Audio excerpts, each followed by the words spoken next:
Hello dear students, welcome to NEET chemistry 180 Hindi. आज हमारा topic है स्ट्रक्चर ऑफ एटम। ये हमारा इंट्रोडक्टरी पार्ट यानी structure of atom part 1 video है। मैं पूरा जो टॉपिक है स्ट्रक्चर ऑफ एटम का चैप्टर उसको छोटे छोटे टॉपिक में डिवाइड करके 3 या 4 पार्ट्स में आप लोगों का कंप्लीट करवा दूंगा, जहां पर मैं कॉन्सेप्ट बिल्डिंग करूंगा, उसके बाद पीवाईक्यू सॉल्व करवाऊंगा और शॉर्ट ट्रिक कोई भी एप्लीकेबल होगा तो वो भी मैं सिखा दूंगा आप लोगों को। तो जो लोग नीट 2025 को टारगेट कर रहे हो वो लोग चैनल को जरूर सब्सक्राइब करके रखिए, नोटिफिकेशन बेल को प्रेस करके रखिए, क्योंकि आने वाले 1 साल में आप लोगों का स्ट्रॉन्ग फाउंडेशन केमिस्ट्री में हो जाएगा, ताकि आप लोग 160 प्लस आसानी से स्कोर कर सकते हो 180 में। तो चलिए वीडियो को शुरू करते हैं। Structure of atom. तो सबसे पहले हम जानेंगे what is an atom. Atom किसको कहते हैं? एटम बोलते हैं smallest unit of an element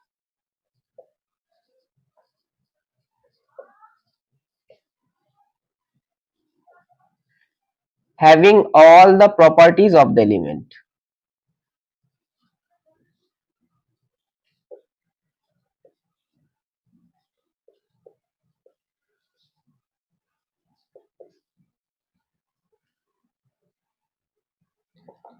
अब इस एटम को अगर हम फर्दर डिवाइड करेंगे तो हमें 3 सब एटॉमिक पार्टिकल्स मिलेंगे।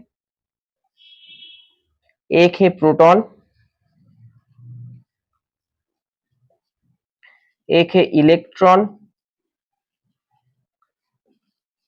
और एक है न्यूट्रॉन।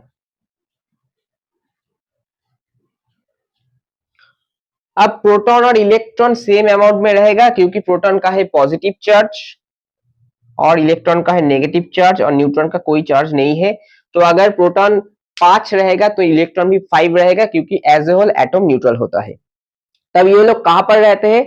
न्यूक्लियस जो है एटम का, इस न्यूक्लियस में रहते हैं प्रोटॉन और न्यूट्रॉन, इसको हम कहते हैं न्यूक्लियस, और इसके सराउंडिंग्स में हमारा इलेक्ट्रॉन्स घूमते रहते हैं।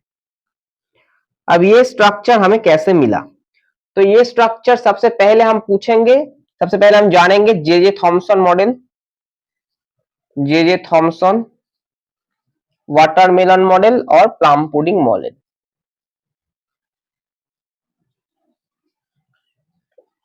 यहाँ पर जे थॉमसन ने क्या बोला था? जे थॉमसन ने बोला था कि जो एटम है वो एक वाटरमेलन की तरह है। वाटरमेलन का जो सरफेस है, आउटर सरफेस, यहाँ पर हमारा पॉजिटिव चार्ज यूनिफॉर्मली डिस्ट्रीब्यूटेड है। पॉजिटिव चार्ज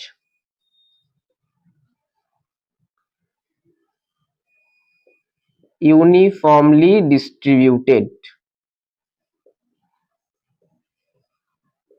और जो नेगेटिव चार्ज है वो सीड्स की तरह, यानी वाटरमेलन के अंदर जो सीड्स है तरबूज के अंदर, उस तरीके से नेगेटिव चार्ज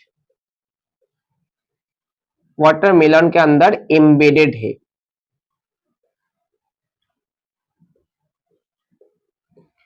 और positive charge equal to negative charge, तो इसमें से हमें क्या पता चलता है? Electrical neutrality of an atom.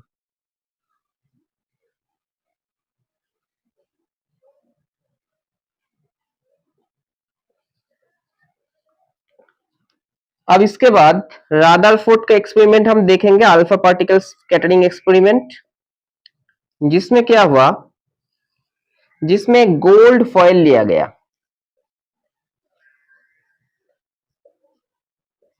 और अल्फा पार्टिकल पास किया गया। अल्फा पार्टिकल यानी कौन सा पार्टिकल? अल्फा पार्टिकल मतलब डाई पॉजिटिव हीलियम आयोन। तो पॉजिटिव चार्ज यहां पर हम पास कर रहे हैं। तो अगर थॉमसन का मॉडल करेक्ट होता तो मैक्सिमम पॉजिटिव चार्ज डिफ्लेक्ट कर जाता, लेकिन एक्चुअल में क्या हुआ? ऑब्जर्वेशन हमें क्या देखने को मिला? 99% अल्फा पार्टिकल अनडिफ्लेक्टेड, यानी जिस पाथ में जा रहे थे उसी पाथ में स्ट्रेट लाइन में चले गए, कोई भी डिफ्लेक्शन नहीं हुआ 99% अल्फा पार्टिकल का। Next, some alpha particles deflected by small angles। जो सम ऑफ अल्फा पार्टिकल्स यानी कुछ amount of small amount of alpha particles small angle में डिफ्लेक्ट हुआ, और very few near about 1 in 20,000 deflected back by 180 degree angle, यानी जिस path में जा रहा था उसी पाथ में वापस आ गया 20,000 में एक 180 डिग्री एंगल में। इससे हमें क्या पता चलता है, कंक्लूजन या फिर रदरफोर्ड मॉडल, कुछ भी बोलिए, कंक्लूजन हमें पता चलता है। पहली बात तो अनडिफ्लेक्टेड चला गया, तो most of the space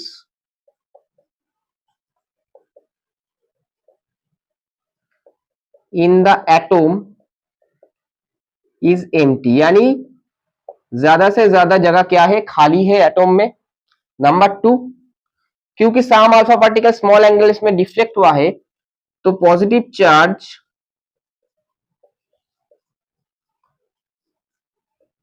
is concentrated in small area, small area में पॉजिटिव चार्ज कॉन्सेंट्रेटेड है।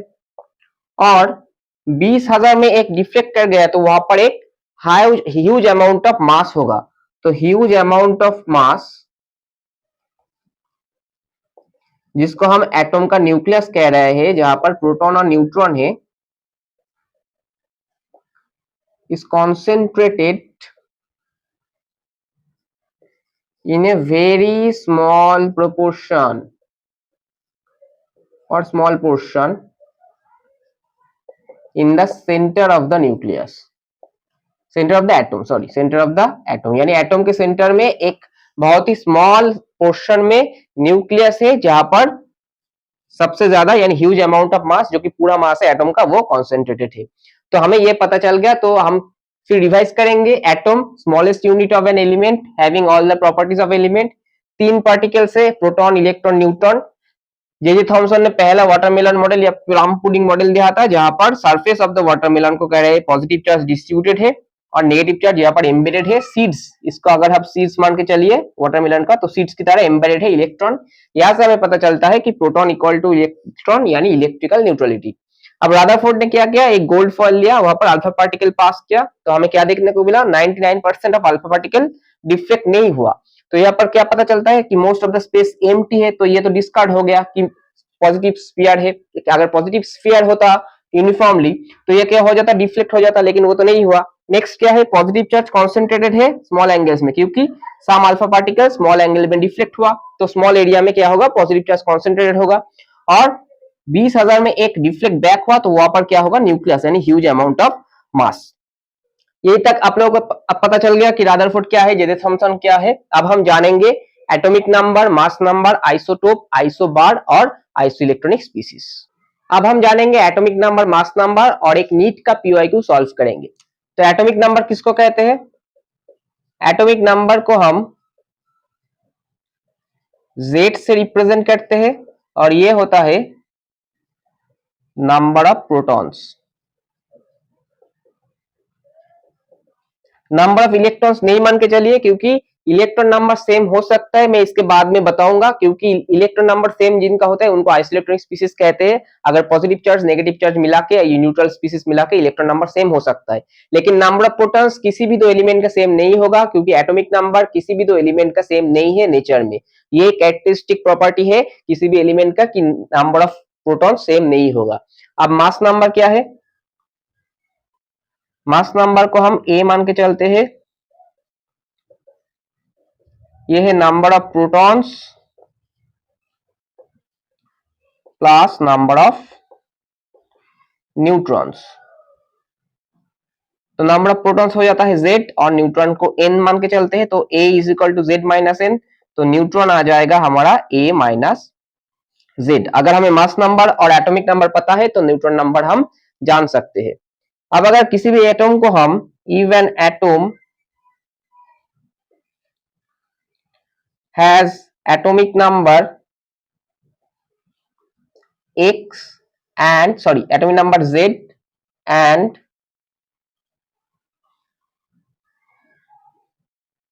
मास नंबर A, तो इसको हम एक्सप्रेस कर सकते हैं। अगर एटम को X मान के चलिए, तो Z नीचे आएगा लेफ्ट हैंड साइड में और A ऊपर आएगा। मान लीजिए किसी भी हमारा एटम है क्लोरीन 1735, तो यहाँ पर हमारा Z कितना आ जाएगा 17, और A आ जाएगा 35।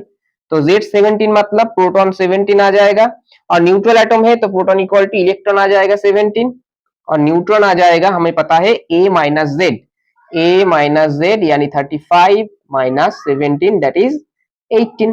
तो हमारा इलेक्ट्रॉन प्रोटॉन न्यूट्रॉन तीनों ही आ गया। तो इस टॉपिक में से पीवाई की देखिए एग्जैक्टली नीट 2020 में बहुत लोगों को लगा कि आसान है, लेकिन ऐसा ही क्वेश्चन पूछा गया था 2020 साल में। तो चलिए देखते हैं क्या पूछा गया था। The number of protons, neutrons and electrons in lutetium 71 175 respectively are, यानी प्रोटॉन न्यूट्रॉन और इलेक्ट्रॉन को इसी तरीके से हमें सजाना होगा। तो लिखते हैं लुटेशियम 71 175, तो Z कितना है 71, A कितना है 175, तो प्रोटॉन आ जाएगा 71, इलेक्ट्रॉन भी आ जाएगा 71, तो न्यूट्रॉन कितना आएगा A माइनस जेड यानी 175 माइनस 71 आ जाएगा 104। तो प्रोटॉन आ गया हमारा 71, इसके बाद न्यूट्रॉन पूछा गया है 104 और इलेक्ट्रॉन आ जाएगा 71। तो 71 104 71 ऑप्शन ए होगा करेक्ट आंसर। इसके बाद हम जानेंगे आइसोटोप, आइसोबार और आइसो इलेक्ट्रॉनिक स्पीसीज। तो अब हम अगली टॉपिक जानेंगे आइसोटोप्स, आइसोबार्स और आइसो इलेक्ट्रॉनिक स्पीसीज। आइसो मतलब सेम, आइसोटोप किनको कहेंगे? Same element having same same atomic number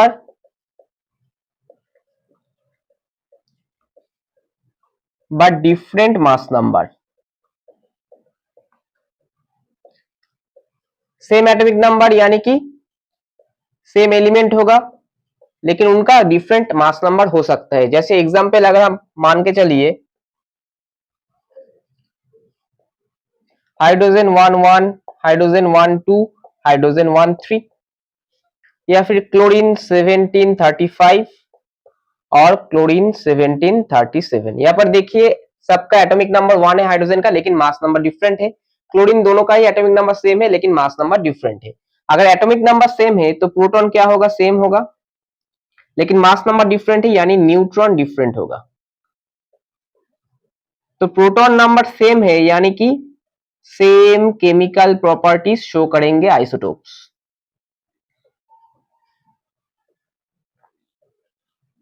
mass number different है तो डिफरेंट फिजिकल प्रॉपर्टीज शो करेंगे।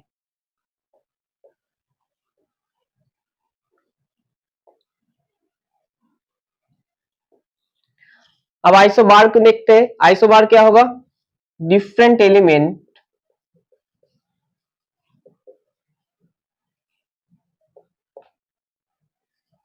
having different atomic number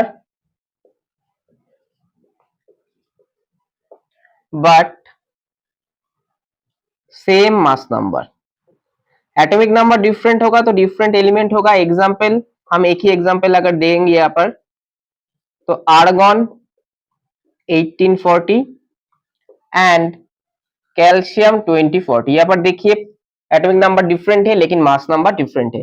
तो यहाँ पर क्या होगा? प्रोटॉन डिफरेंट, न्यूट्रॉन भी different, but proton plus neutron same. तो यहाँ पर क्या है? एटॉमिक नंबर डिफरेंट है तो डिफरेंट केमिकल प्रॉपर्टीज शो करेंगे, और फिजिकल प्रॉपर्टीज सेम शो भी कर सकते हैं, डिफरेंट केमिकल प्रॉपर्टीज, क्योंकि एटॉमिक नंबर ही डिफरेंट है। यहाँ पर देख सकते हैं आप लोग, आर्गन क्या है? एक नोबेल गैस है, और कैल्शियम एक मेटल है, अल्काइन आर्ट मेटल, तो डिफरेंट केमिकल प्रॉपर्टीज शो करेंगे। अब सबसे इंपॉर्टेंट एक टॉपिक है हमारा पास, वो है आइसो इलेक्ट्रॉनिक स्पीसीज।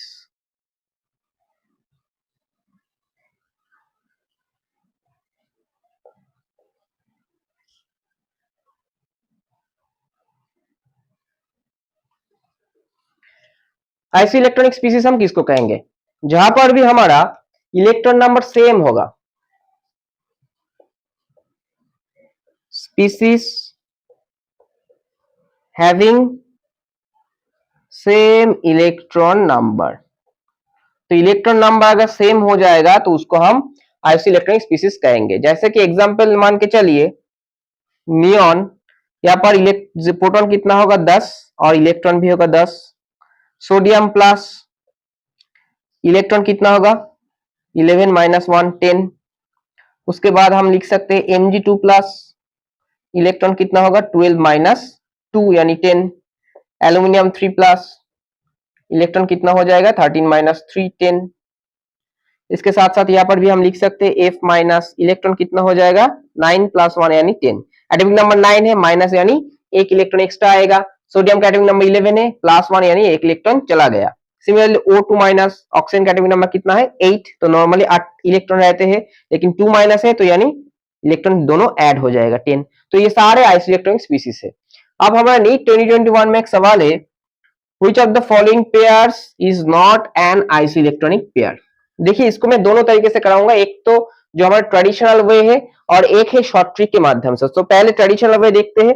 देखिए आयरन, आयरन का क्या है एटॉमिक नंबर 26, तो Fe2 प्लस में इलेक्ट्रॉन नंबर होगा 26 माइनस 2 यानी 24, और Mn2 प्लस में आ जाएगा हमारा, Mn का है 25, तो 25 माइनस 2 यानी 23। यही देखिए आइसोइलेक्ट्रिक नहीं आ रहा है, तो ऑप्शन ए हो जाएगा आंसर। बाकी भी देख लेते हैं। ऑक्सीजन 2 माइनस, यहाँ पर देख लिए हैं हम, ऑक्सीजन का 8 प्लस 2 यानी 10, और फ्लोरीन का 9 प्लस 1 यानी 10, तो ये दोनों आइसोइलेक्ट्रॉनिक है। सोडियम प्लस Mg2 प्लस यहाँ पर देख सकते हैं आप लोग आइसोइलेक्ट्रॉनिक है।